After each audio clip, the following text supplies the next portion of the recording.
Hi, welcome back to my Lake Huron kitchen. Today we're going to make some fresh pasta. So I wanted to show you on the digital scale how to weigh something. So I brought my scale from home. I've got a measuring cup. If I filled this full of flour and then I had the scale turned on, then it would weigh the measuring cup as well as the flour. So I don't want to do that. I have my surface is very clean and dry. We're going to make the pasta right on this surface. I have some cling wrap that I'm going to wrap it up in at the very end. I have flour, so it's just all-purpose flour. I have my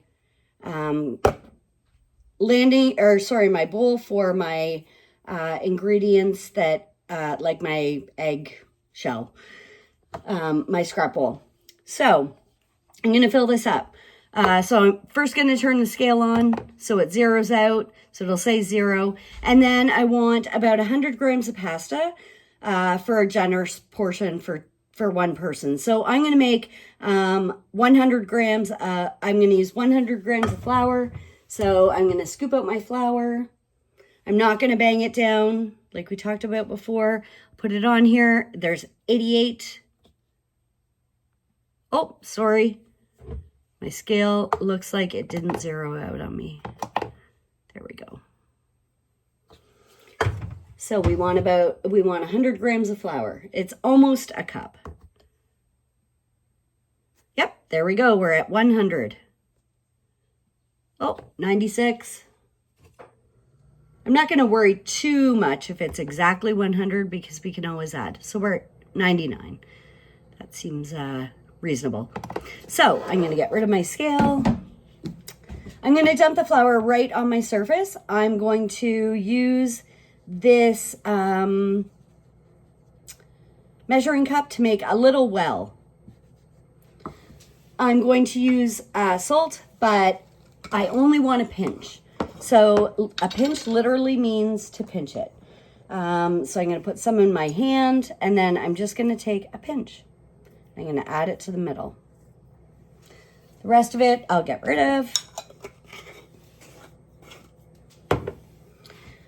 So sorry, I couldn't pre-measure that because it's just a pinch and I wanted to show you what that looked like. I'm going to take my, I'm going to take my egg, I'm going to crack it on the side, make sure I don't have any shells in it, and I'm going to put it right in the middle of that well with the salt and the flour. And the well is going to keep that egg right in the middle. So into my landing bowl go the shells. And then I'm going to try and mix the egg up in the well. And I'm going to have flour that combines with it. And that's great. That's what we're going to do. So we will just keep pulling flour in with our fork. I'm eventually going to switch to my hands. You could use a bench scraper. Eventually the egg will all combine. So I'm just going to keep mixing. So some people like to use 00 flour. This is all-purpose flour. 00 flour, the only difference with it is the 0 makes it softer. So it's a softer kind of flour. So I'm going to switch to my hands now, and I'm just going to knead this and make sure that I incorporate all that egg into this flour.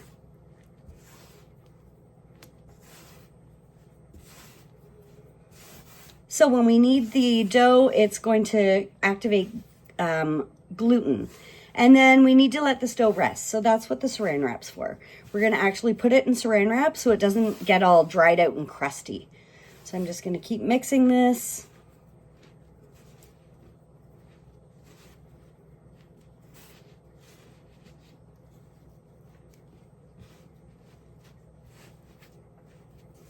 Keep incorporating that egg.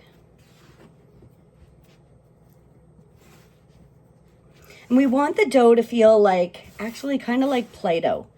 Not too sticky. It'll be a little bit wet at the start. Wash my hands first. But that's pretty self-explanatory whenever you're serving or touching food.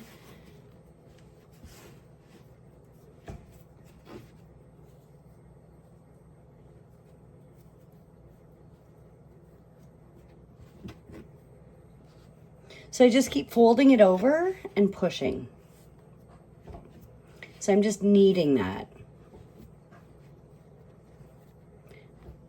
And I want the flour to combine into this dough. It shouldn't stick to my hands anymore. So I can see it starting to form into that dough. Keep picking up these pieces.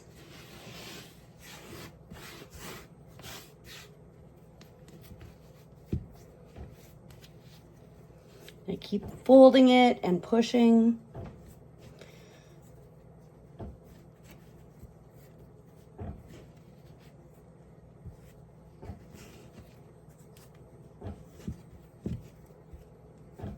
I just want this dough to soften up.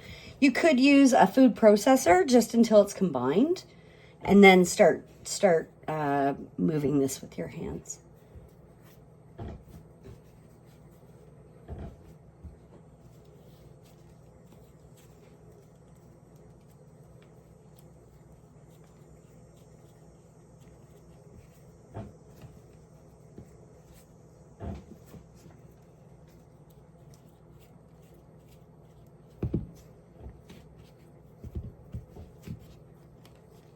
I really would just want to make sure it's all combined.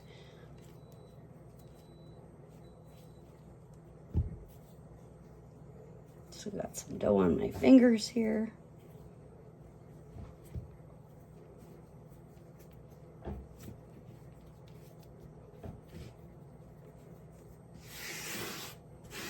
So I don't want to add too much flour because it can make my dough kind of tough. So I don't want it too dry. I don't want it too wet. So how do I know that the gluten hasn't had enough time to rest? I always kind of wonder how to feel things. I'm a really tactile, kinesthetic learner. So when I feel it, should feel like Play-Doh. I'm going to roll it into a ball here.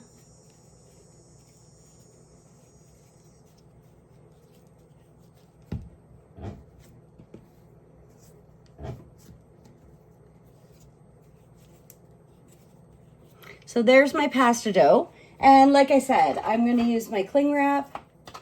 So take this off. We did our cling wrap video before. Use the cutter. So this time I'm just going to lay it flat. So I just pulled it out, use the cutter. Instead of using my arm to push it across, just let it flat. So we will stick this. So here's my finished pasta dough. We are going to put this inside the cling wrap, and I'm going to leave it on the counter for an hour to activate that gluten. Before I do that, sorry, I'm just going to unwrap it here quick. So before I do that, if I pull this, see how it snaps off? That's how I know that it needs to rest, that the gluten hasn't been activated yet.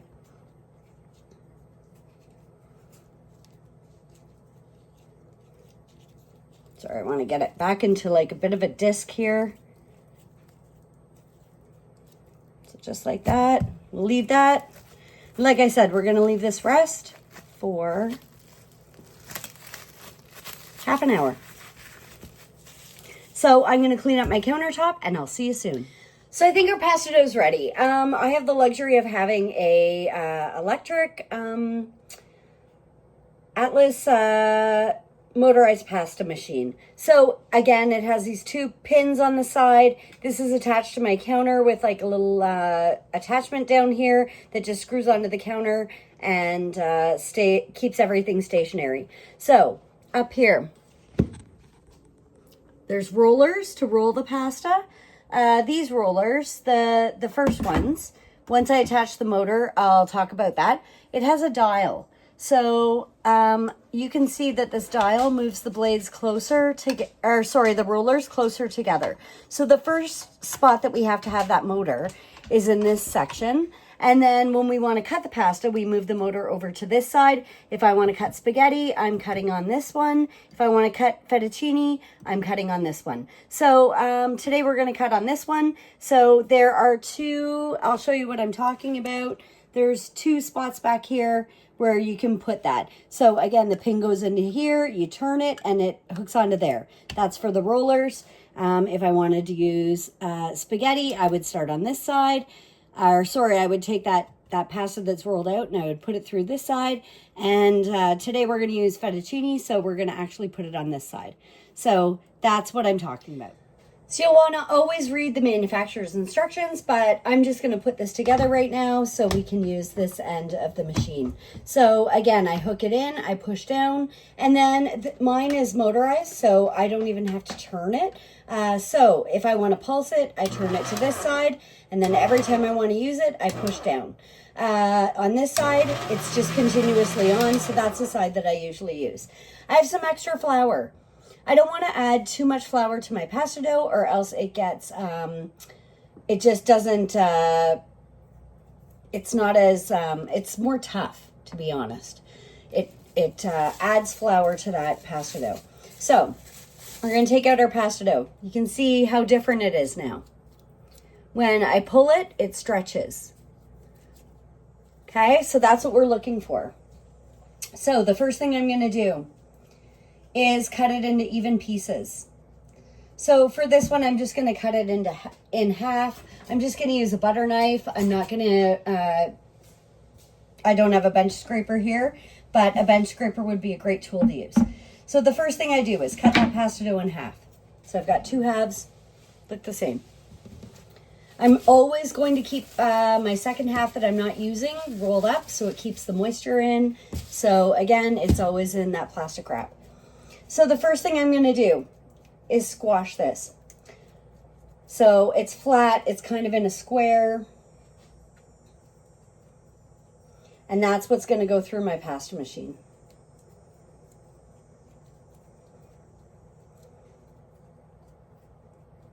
So I start off with it on the, it's not what you think. So the lowest setting is 0. Mine actually doesn't go to 0. It starts off at 1. And that's when the blades are farthest apart. So we're going to keep feeding this pasta through. We're going to add some flour so it doesn't stick to the rollers, but I'm only going to add it to the very outside of the, I'm just going to dust it. So I'm going to put this flour on the counter because I want to make sure that I can always just use my fingers. I don't want a whole lot of flour on that dough. Just enough to get it through that machine. And if it starts to stick, I'm just going to add some more flour. So literally, I just added the flour to my hands and then put it on the outside. So we'll turn the machine on. We'll start to roll through here. Oh, you know what? I'm going to cut it again. I feel like this piece is going to be too big. So I'm going to cut the other one into 4 too. And then we will start to feed this through. And then I have to catch it at the end. So I'm going to do this 3 times. I'm going to take my pasta dough, and just like my other dough, I'm going to laminate it. So I'm going to do that little business envelope, just like I did for my scone recipe. And then I'm going to put this on this side, and then I'm going to feed it through the machine again. I'm going to do that 3 times on the lowest setting, which is 1 on mine.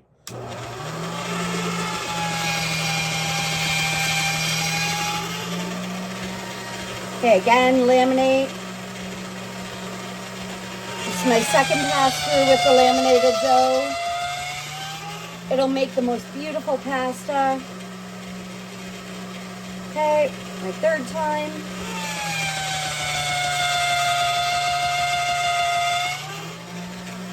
And my dough isn't sticking, so I'm not going to add anything.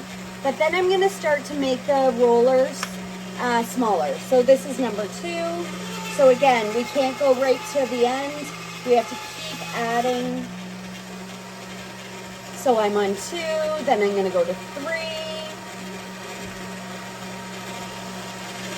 So those rollers just get closer together, which makes the pasta get thinner. So normally I would use a bigger piece of pasta, but I thought using a smaller piece you'd get a better view. So again, feeding it through. I'm on number 4. We can use sheets like this for lasagna, ravioli. All right, we're gonna put it to 4.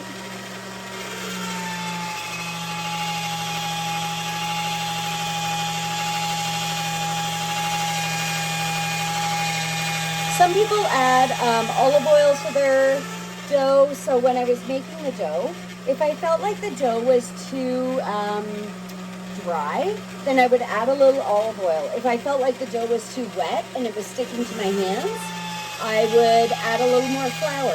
So you can see I only added flour at the very start, and then I'm feeding that pasta dough through there. I'm on number 8.